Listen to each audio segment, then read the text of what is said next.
Hola, me llamo Servando.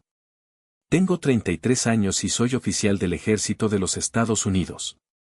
Quizás, al verme con mi uniforme, con las medallas brillando bajo el sol y las botas perfectamente lustradas, piensen que soy un hombre de hierro, alguien a quien nada puede romper. Pero hoy no estoy aquí para hablarles de heroísmo, ni de batallas ganadas en tierras lejanas donde el idioma suena como un canto antiguo y el aire huele a especias y pólvora. Hoy quiero contarles la historia de lo que perdí, de lo que me fue arrebatado no por enemigos enmascarados, sino por las personas que compartían mi mesa y mi sangre. Quiero contarles cómo luché para reclamar mi dignidad y cómo aprendí a levantarme de las cenizas de mi propia vida, una vida que creí sólida hasta que el suelo se abrió bajo mis pies. La historia comienza en la casa de mis padres, una estructura de 2 pisos de ladrillo rojo en un suburbio bien cuidado de Texas, donde los vientos calientes soplaban a través de la ventana de mi habitación cada agosto, trayendo consigo el olor a hierba seca y asfalto derretido. No soy millonario, ni dueño de una mansión o de una vasta riqueza material. Lo que tengo es un corazón que todavía late con fuerza, a pesar de las cicatrices, y un rifle que me ha acompañado a través de campos de batalla polvorientos donde la muerte es una compañera constante. La casa de mis padres, el lugar donde crecí, no era excesivamente lujosa, pero siempre estaba mantenida con una meticulosidad que rozaba la obsesión. Los suelos de madera pulida brillaban tanto que podías ver tu reflejo distorsionado en ellos, y el leve aroma a limpiador de pino siempre se mezclaba con el aroma profundo y tostado del café que mi madre preparaba cada mañana religiosamente a las 6 en punto. Mis padres, don Belisario y doña Otilia, eran el epítome de la clase media alta de Texas. No eran multimillonarios, pero nunca conocieron la pobreza. Eran personas de apariencias, de reputación, de mantener el césped más verde que el del vecino. Mis padres siempre se jactaban con orgullo ante los vecinos sobre los logros de mi hermano menor y los míos, pero había una diferencia en el tono, una sutileza que solo yo notaba. Mi padre, don Belisario, un banquero retirado, era el tipo de hombre que usaba un traje azul marino impecablemente planchado incluso para ir al supermercado a comprar leche. Creía que la imagen lo era todo. Mi madre, doña Otilia, era el tipo de mujer que exigía perfección absoluta, desde la colocación de los cubiertos en la mesa de la cena hasta la reputación inmaculada de la familia en la iglesia los domingos. Me amaban, lo sé, o al menos eso quería creer, pero su amor venía con condiciones, con expectativas pesadas como una cuerda invisible que se apretaba lentamente alrededor de mi cuello cada vez que tomaba una decisión propia.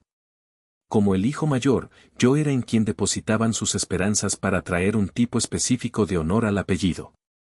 Querían un abogado, un juez, quizás un cirujano. Alguien con un título que se pudiera enmarcar en oro y colgar en la sala de estar. Pero yo no elegí el camino de las leyes ni de la medicina como ellos habían soñado en sus conversaciones nocturnas. Me alisté en el ejército a los 22 años, justo después de graduarme de la universidad. Esa decisión cayó sobre la casa como un jarro de agua fría.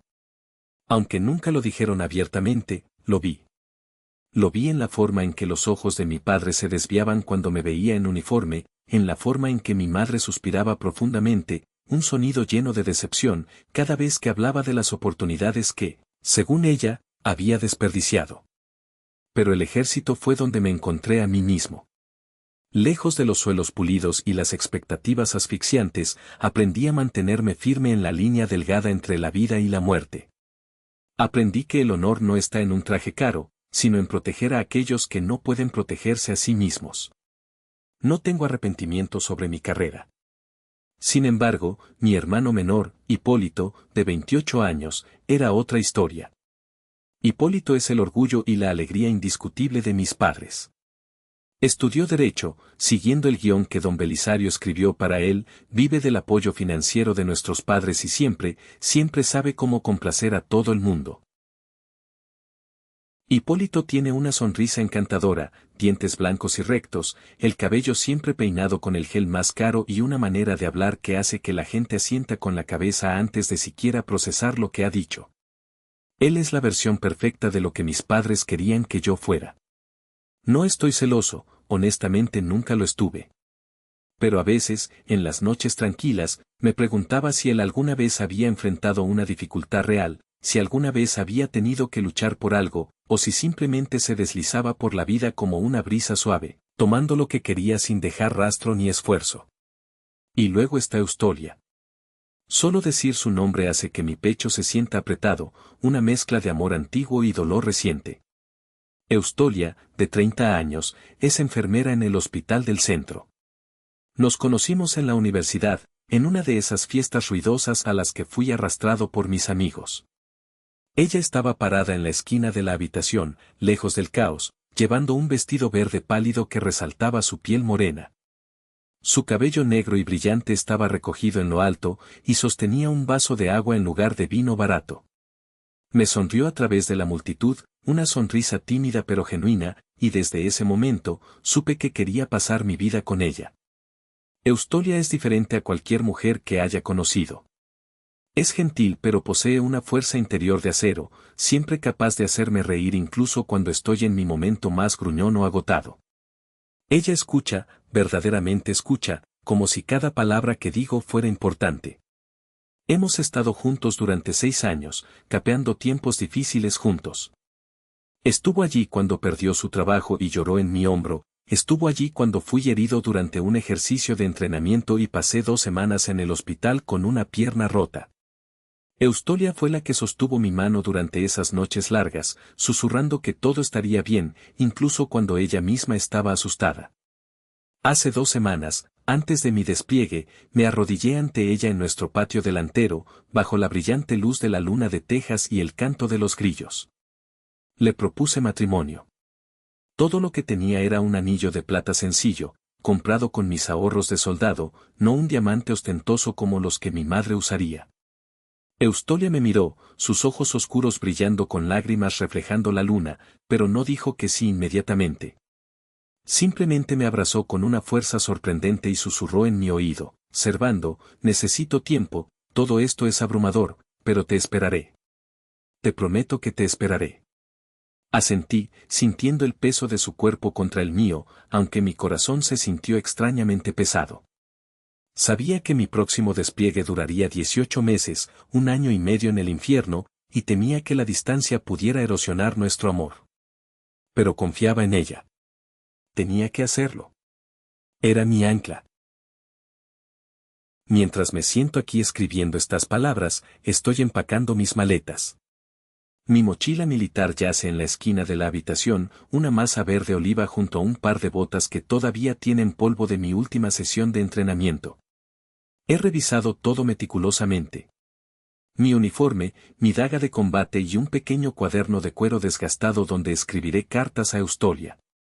No soy un poeta, no soy bueno con las palabras floridas, pero quiero que ella sepa que estoy pensando en ella cada día, cada hora.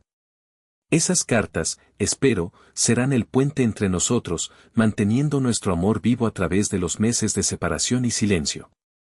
La noche antes de mi partida, me senté en el porche, viendo cómo la luz de la luna se filtraba a través de las cortinas de la sala. Una brisa suave llevaba el calor persistente de Texas y el aroma de las flores silvestres del campo cercano. Pensé en mis padres, en Hipólito, en Eustolia. Pensé en lo que dejaba atrás y en lo que enfrentaría por delante. La guerra nunca es fácil. He visto camaradas caer, he escuchado bombas explotar en la muerte de la noche, sacudiendo la tierra y los huesos. Pero esta vez, siento un tipo diferente de miedo. No es miedo a la muerte, sino miedo a perder las cosas que amo más que a mi propia vida. A la mañana siguiente, me puse mi uniforme, sentí el peso familiar de la tela sobre mi piel, me colgué la mochila al hombro y salí de la casa. Mis padres estaban en la puerta. Mi madre me abrazó, y sentí sus lágrimas mojando mi hombro. Ten cuidado, hijo, dijo, su voz ahogada por la emoción. Mi padre simplemente me dio una palmada en el hombro, su mirada severa, una despedida de hombre a hombre que carecía de la calidez que yo anhelaba. Hipólito estaba detrás de ellos, ofreciendo una leve sonrisa y diciendo algo sobre mantenerme saludable, como si me fuera de vacaciones.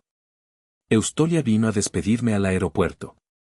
Llevaba el vestido verde que tanto me gusta, su cabello suelto y natural cayendo sobre sus hombros. No dijimos mucho, las palabras sobraban o quizás dolían demasiado. Solo nos quedamos allí, nuestras manos fuertemente entrelazadas, tratando de memorizar el tacto del otro. «Escríbeme, ¿de acuerdo?», preguntó, su voz temblando. «Lo prometo», respondí, apretando su mano. «¿Me esperarás?». Ella asintió, pero sus ojos contenían una tristeza que no pude descifrar del todo en ese momento. Quería preguntar, quería saber qué estaba pensando realmente, pero el altavoz del aeropuerto sonó, estridente, anunciando mi vuelo. La besé, un beso apresurado pero profundo, tratando de transmitirle todo mi amor, y luego me di la vuelta y me alejé. Cuando miré hacia atrás por última vez, ella todavía estaba allí, su pequeña figura de pie en medio de la multitud bulliciosa, hasta que desaparecí de la vista. En el avión, me senté junto a la pequeña ventana, viendo cómo Texas se encogía hasta convertirse en parches de verde y marrón bajo las alas. Saqué mi cuaderno y escribí mi primera carta. Eustolia, hoy es el primer día que estoy lejos de ti. No sé qué me espera, pero sé que te amo. Espérame. La doblé cuidadosamente, imaginando que pronto llegaría a sus manos. Imaginé que la abría, su suave sonrisa extendiéndose por su rostro al leer mi letra torpe. Y ese pensamiento, esa imagen, me dio la fuerza para enfrentar los meses que se avecinaban. Pero poco sabía yo que, allá en casa, se estaba tejiendo una trama oscura por las mismas personas a las que llamaba familia. Fui desplegado a una base militar en medio del desierto, un lugar donde el calor abrasaba mi piel y la arena se adhería a todo, desde mi ropa hasta las grietas de mis dientes y los pliegues de mi alma. El zumbido constante de los motores de los zumbés, el crujido distante pero amenazante de los disparos y el olor acre de la pólvora quemada se convirtieron en parte de mi vida diaria. Mi tarea era patrullar, escoltar convoys de suministros a través de carreteras peligrosas y, a veces, enfrentar al enemigo cara a cara. Cada día era una batalla, no solo contra los peligros tangibles de allá afuera, sino también contra el miedo y la soledad dentro de mí. Recuerdo una noche particularmente brutal cuando un proyectil de artillería explotó a menos de 1 milla de nuestro campamento.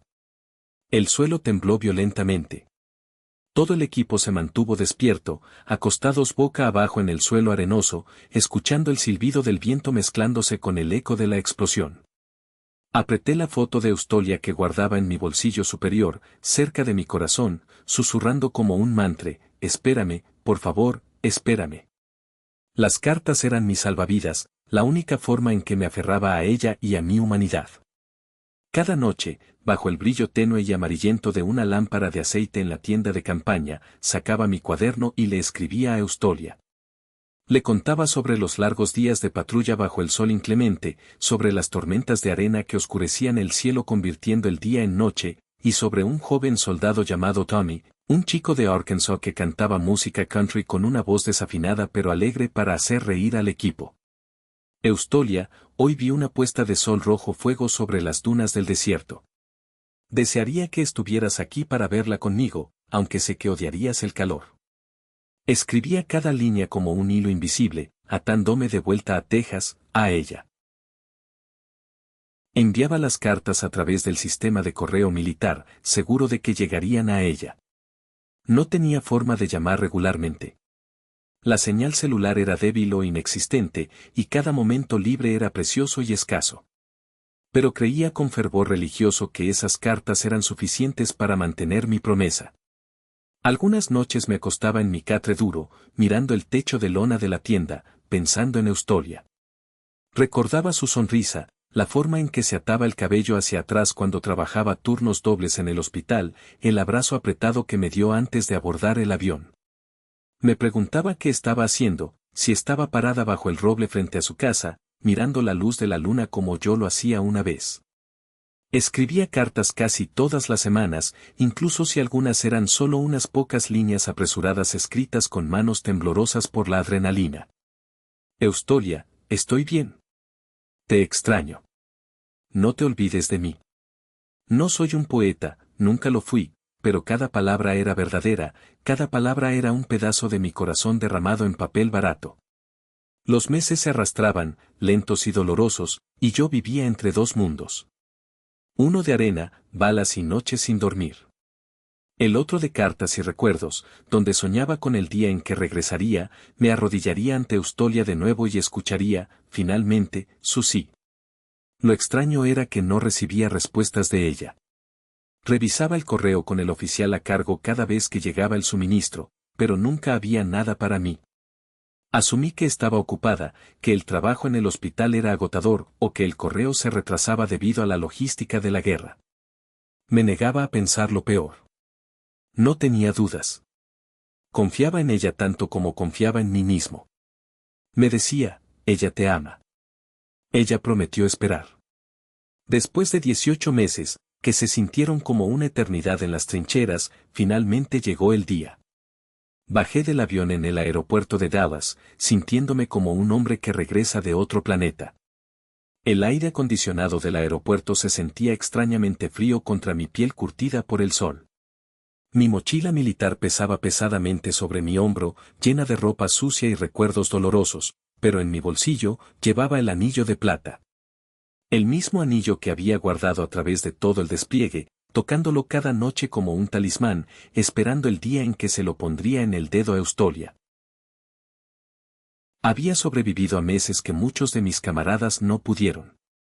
Tommy, el joven soldado que amaba cantar canciones country y hablar de su camioneta, había caído en una emboscada 3 meses antes.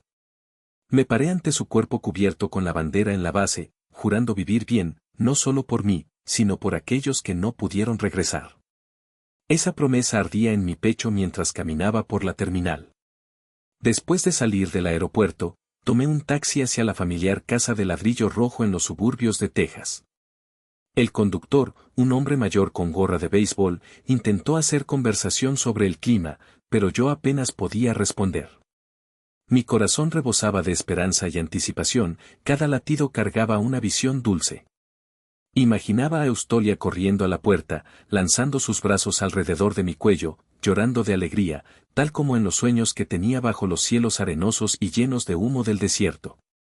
Le había dicho a mi familia que regresaba hoy, pero les pedí específicamente que no me recogieran en el aeropuerto. Quería llegar por mis propios medios, quería que el reencuentro fuera íntimo.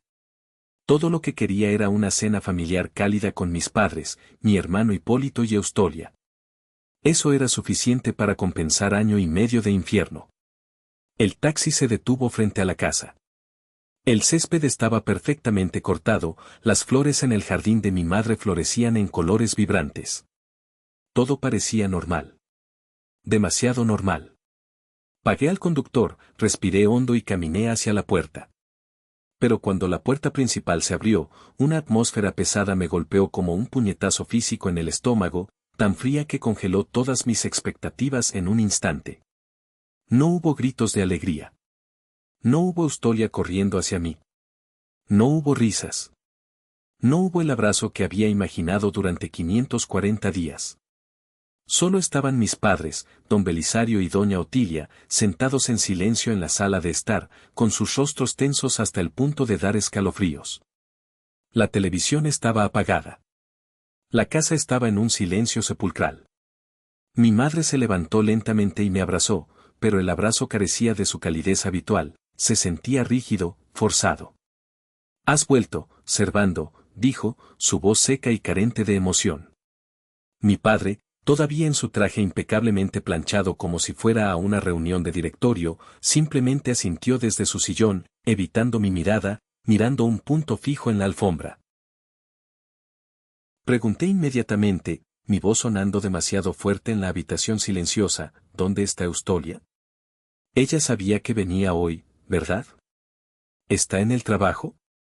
Mi madre suspiró, un sonido largo y tembloroso, se sentó en el sofá y me indicó que me sentara frente a ella. «Servando, hay algo de lo que necesitamos hablar». Su voz era calmada, controlada, pero mi corazón comenzó a correr como un caballo desbocado.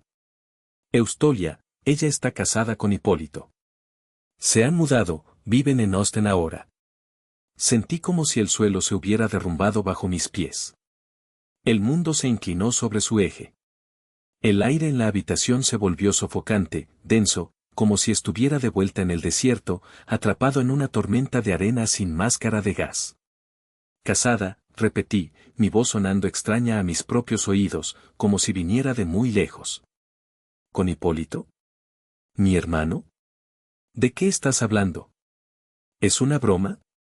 Mi padre habló entonces, su tono tan firme y autoritario como cuando me enseñó a conducir a los 16 años, sin rastro de empatía. Servando, elegiste ser un soldado. Elegiste irte por años a un lugar olvidado por Dios. ¿Pensaste que una chica como Eustolia esperaría para siempre? Ella necesitaba una vida estable, seguridad, un futuro, y Hipólito le dio eso. Él estaba aquí. Me puse de pie de un salto, mis puños cerrados a los costados, mis nudillos blancos. Le escribí cada semana. Cada maldita semana. Prometí que volvería. ¿Cómo pudo hacer esto? ¿Y Hipólito? ¿Mi propio hermano? ¿Cómo pudo hacerme esto a mí? Mi madre me miró, y sus ojos eran más fríos de lo que jamás había visto, dos pozos de hielo. Servando, no seas tonto. No seas dramático. Tú elegiste el ejército. Elegiste la guerra sobre la familia, sobre Eustolia. ¿Crees que tienes el derecho de culpar a alguien? Si no te hubieras ido, las cosas serían diferentes. Pero te fuiste. Eustolia eligió al mejor hombre, al que se quedó. Necesitas aceptarlo. Sentí como si un cuchillo hubiera sido clavado en mi corazón y girado lentamente. Tonto, dije, mi voz temblando de rabia. Luché para proteger este país. Luché para proteger a esta familia, para que ustedes durmieran tranquilos. ¿Y Hipólito qué hizo? ¿Jugar al golf y robar a mi novia? Mi padre se levantó, su voz elevándose, su rostro enrojeciendo. Eso es suficiente, Servando. No tienes derecho a culpar a tu hermano. Hipólito estaba aquí cuidando de Eustolia cuando tú no estabas. Tú la abandonaste, te fuiste a jugar a la guerra, y ahora enfrentas las consecuencias de tus decisiones infantiles.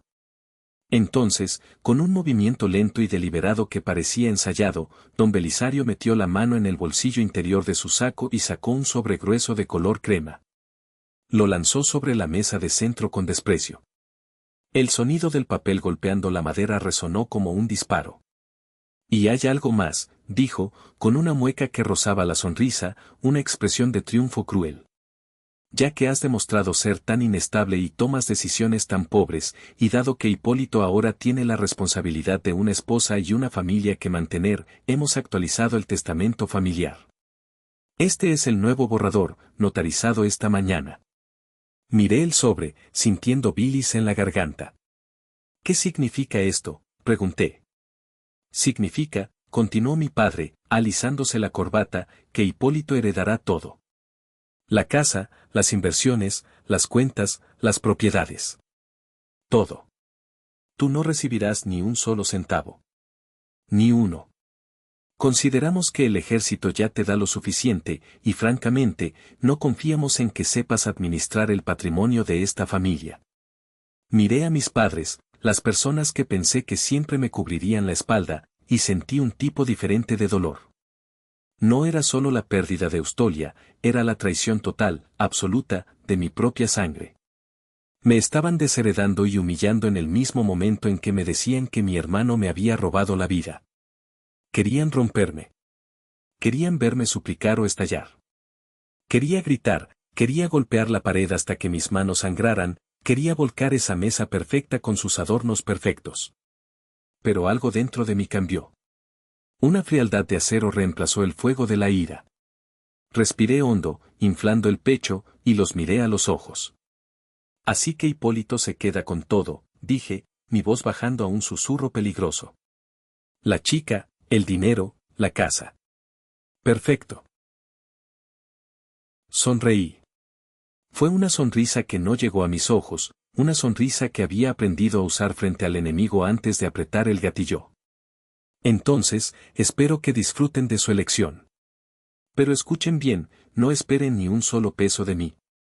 Ni de mi seguro de vida, ni de mis beneficios, ni de mi ayuda cuando sean viejos y estén solos. Hipólito es su hijo dorado. Que él los cuide. Me di la vuelta y caminé hacia la puerta. Servando. Vuelve aquí, gritó mi madre, su voz perdiendo la compostura por primera vez. ¿A dónde vas? No has terminado de escucharnos.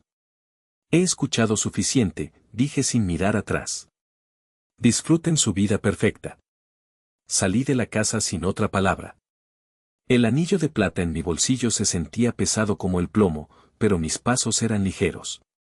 Había sobrevivido a la guerra, bombas y balas, solo para regresar y descubrir que el verdadero enemigo no estaba en el desierto. Estaba en esta casa, con trajes caros y sonrisas falsas. Esa noche, vagué como un alma perdida a través de las calles familiares del suburbio de Texas. Pasé por el campo de hierba seca donde Eustolia y yo solíamos pasear, pasé por el viejo roble donde le propuse matrimonio, donde ella prometió esperar. Cada rincón guardaba un fantasma. El anillo en mi bolsillo rozaba contra mi muslo con cada paso, un recordatorio amargo de mi estupidez. Finalmente, me detuve en un motel barato fuera de la autopista, donde el letrero de neón parpadeaba con un zumbido eléctrico molesto. Pagué en efectivo, tomé la llave de la habitación 104 y entré. Me acosté en la cama dura con sábanas que olían a cigarrillo viejo, mirando el techo manchado de humedad, tratando de unir los fragmentos en mi mente. Eustolia se casó con Hipólito. Se mudaron a Austin. Mis padres me desheredaron. Me llamaron tonto. ¿Pero por qué? ¿Por qué ella no me esperó? ¿Por qué ninguna de mis cartas llegó a ella? ¿Era Eustolia realmente capaz de tal traición, o había algo más oscuro en juego?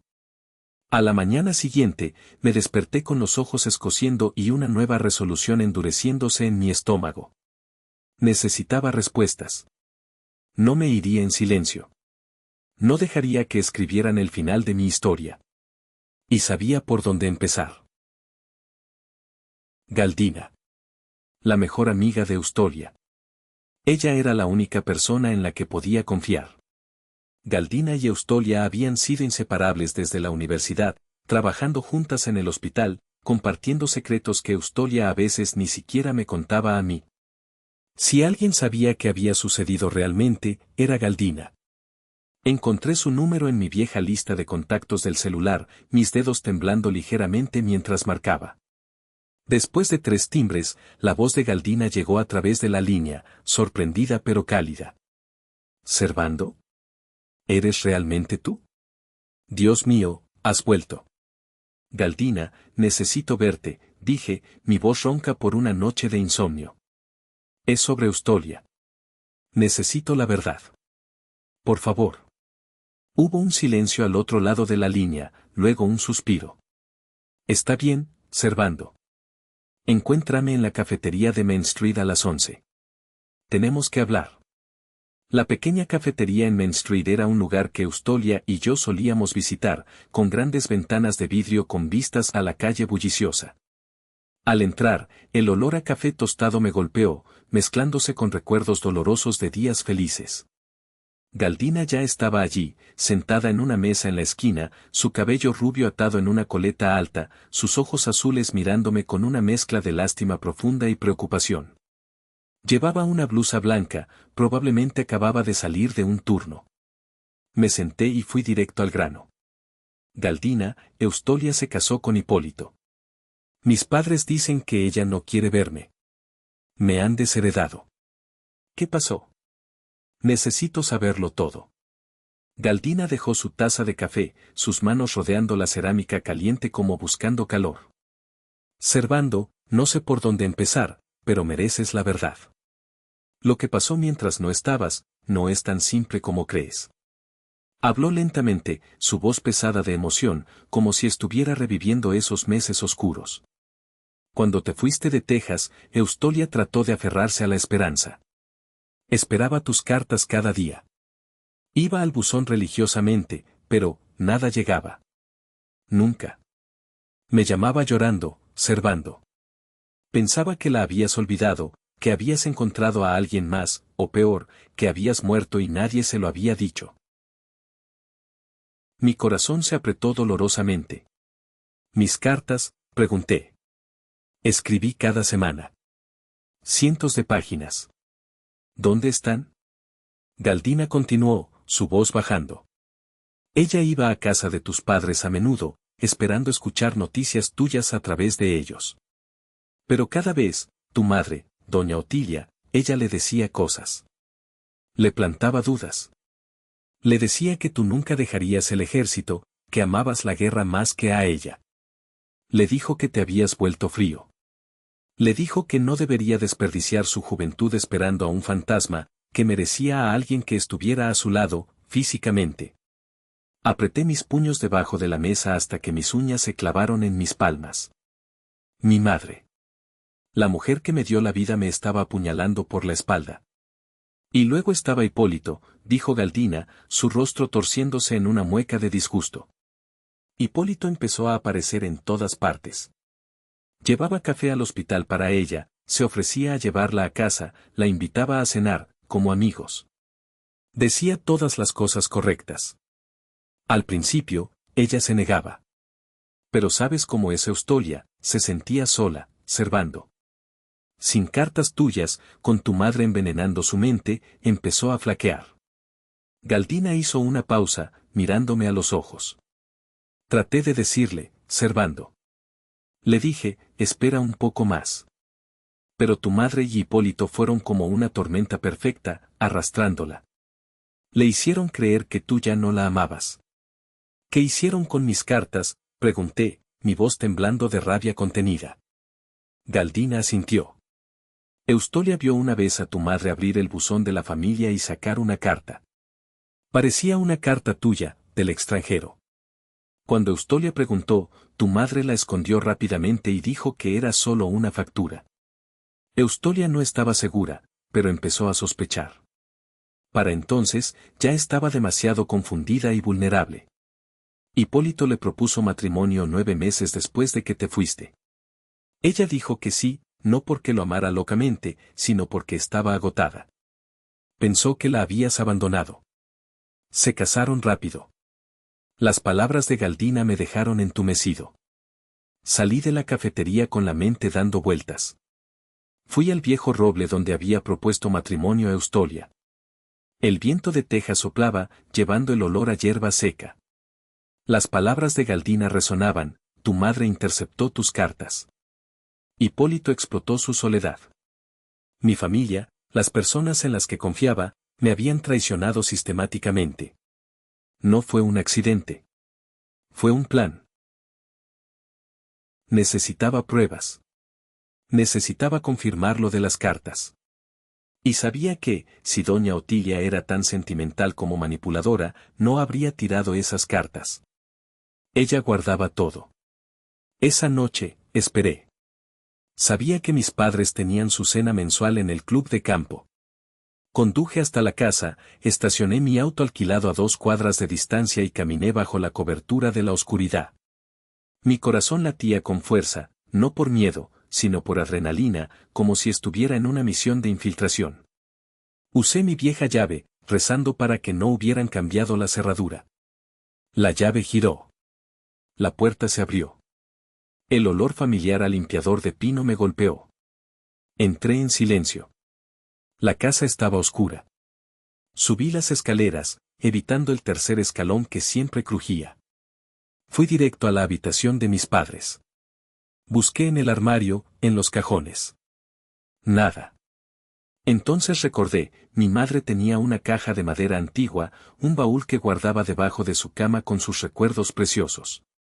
Me deslicé bajo la cama y saqué la caja. Estaba pesada. La abrí. Y allí estaban. Docenas de sobres. Cartas con mi letra, sin abrir. Y otras cartas, con la letra delicada de Eustolia, dirigidas a mí, también abiertas y guardadas. Sentí una náusea violenta.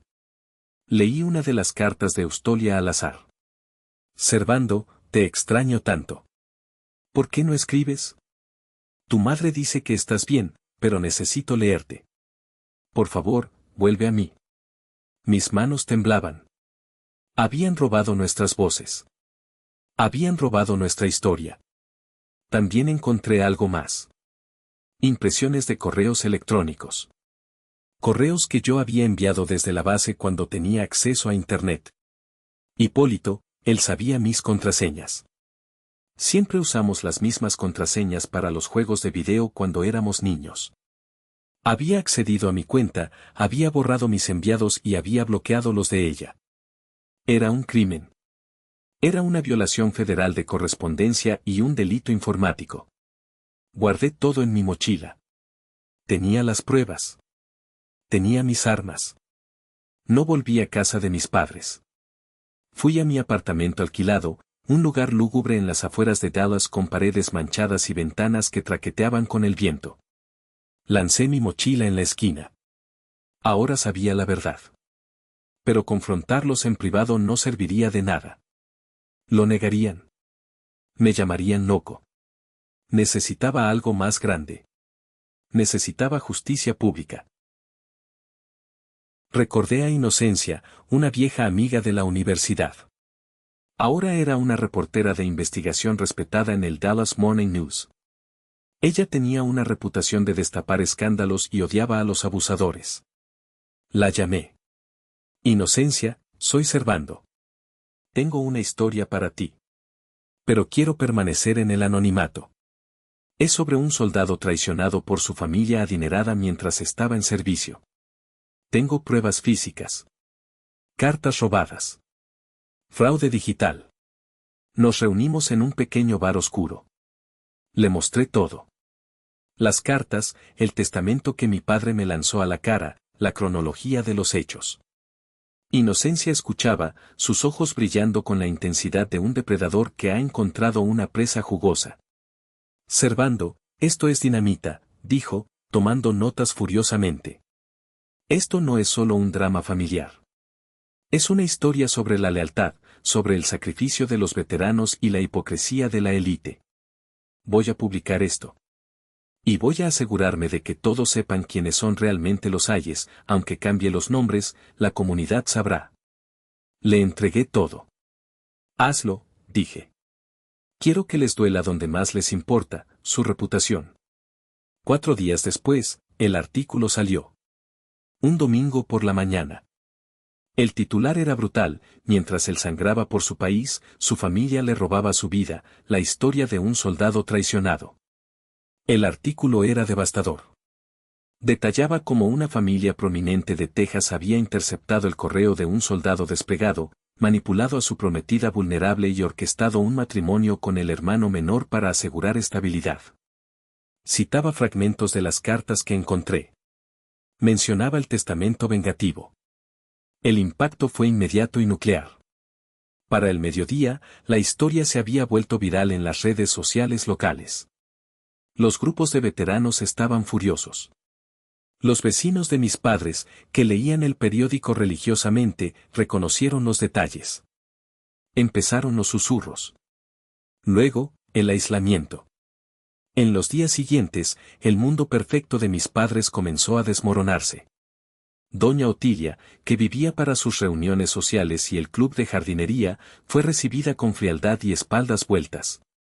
Nadie quería asociarse con una madre que le haría eso a un hijo en guerra. Don Belisario fue invitado a tomarse un tiempo de su club de golf, sus amigos banqueros dejaron de devolverle las llamadas. La vergüenza pública es un veneno lento pero mortal para gente como ellos. Pero el golpe más duro fue para Hipólito. El bufete de abogados en Austin donde trabajaba, una firma prestigiosa que valoraba la ética por encima de todo, o al menos la apariencia de ella, recibió una avalancha de correos y llamadas después de que alguien en Internet conectara los puntos y revelara su identidad. Fue suspendido indefinidamente por conducta impropia que daña la reputación de la firma. Galdina me contó que Hipólito apareció en la oficina luciendo demacrado, tratando de explicar, pero fue escoltado fuera del edificio por seguridad. No sentí alegría cuando escuché las noticias. Solo sentí un vacío frío y una satisfacción sombría. La justicia había llegado, lenta pero inexorablemente. Un mes después de que el artículo sacudiera los cimientos de mi antigua familia, dejé el apartamento lúgubre. Me mudé a uno nuevo, más cerca del centro, pequeño pero luminoso. Empecé a trabajar en un centro de apoyo a veteranos. Ayudar a otros soldados a lidiar con sus propios demonios me ayudaba a sanar los míos. Pero la historia no había terminado. Galdina me contactó de nuevo. Servando, Eustolia quiere verte. Ha dejado a Hipólito. Está destrozada. Dice que necesita decirte la verdad a la cara y luego te dejará en paz. Acepté verla. En un parque neutral. Llegó luciendo más delgada, con ojeras profundas. No era la chica radiante del vestido verde. Era una mujer que había pasado por una guerra emocional. Nos sentamos en un banco. Servando, comenzó, su voz rota. Leí el artículo. Leí las cartas que publicaron. No sabía, te juro por Dios que no sabía qué escribías. Tu madre, ella me juraba que estabas feliz allá, que te habías olvidado de mí. Lloró. Me contó cómo Hipólito había admitido todo después de que salió el artículo, cómo le gritó culpándola de su ruina. Me dijo que el matrimonio había sido una farsa, que él nunca la amó realmente, solo quería ganar, quería ser el mejor por una vez. Lo siento tanto, sollozó. Fui débil. Debí haber esperado. Debí haber confiado más en ti que en ellos. La miré. Todavía la amaba, en algún lugar profundo de mi ser. Pero el cristal estaba roto. Podíamos pegarlo, pero las grietas siempre se verían. Demasiado daño. Demasiada traición. Demasiada historia manchada por las manos sucias de mi hermano y mi madre. Le tomé la mano por última vez. Te creo, Eustolia. No te odio. Pero no podemos volver atrás. Lo que teníamos, ellos lo mataron. Y nosotros lo dejamos morir. Ella asintió, entendiendo. Se levantó, me dio un último beso en la mejilla, un beso salado por las lágrimas, y se fue. 6 meses han pasado desde entonces. Me mudé a San Antonio. Tengo un trabajo que amo, ayudando a veteranos como Javier y María a encontrar su camino de regreso. Tengo un pequeño cactus en mi ventana que me recuerda que se puede florecer incluso en el desierto más seco. Mi familia ha intentado contactarme. Mi madre deja mensajes llorando, diciendo que están arruinados socialmente, que me extrañan. Mi padre llamó una vez, exigiendo que me retractara, luego suplicando. Hipólito me envió un correo lleno de odio y autocompasión. Borré todo. Bloqueé sus números. Cambié el mío. Ellos eligieron su camino. Eligieron el dinero, la reputación y la mentira. Yo elegí la verdad. A veces, cuando corro por las mañanas junto al río San Antonio y veo el amanecer, toco el lugar en mi bolsillo donde solía estar el anillo. Ya no está ahí. Lo vendí y doné el dinero a una caridad para soldados heridos. Fue mi forma final de dejar ir. He recuperado mi honor. He construido una nueva vida ladrillo a ladrillo. Pero he perdido a mi familia de sangre para siempre. Y ahora les pregunto a ustedes, ¿hice bien en exponer su traición al mundo entero, destruyendo su reputación y la carrera de mi hermano, o debería haber aceptado el testamento en silencio y haberme alejado sin luchar? ¿Es la venganza un plato que se sirve frío, o simplemente otro veneno? Gracias por escuchar mi historia. Si te ha conmovido este relato de dolor, justicia y renacimiento, y si crees que un soldado merece lealtad, por favor suscríbete a nuestro canal. Tu apoyo nos ayuda a seguir contando las verdades que otros quieren ocultar. Hasta la próxima.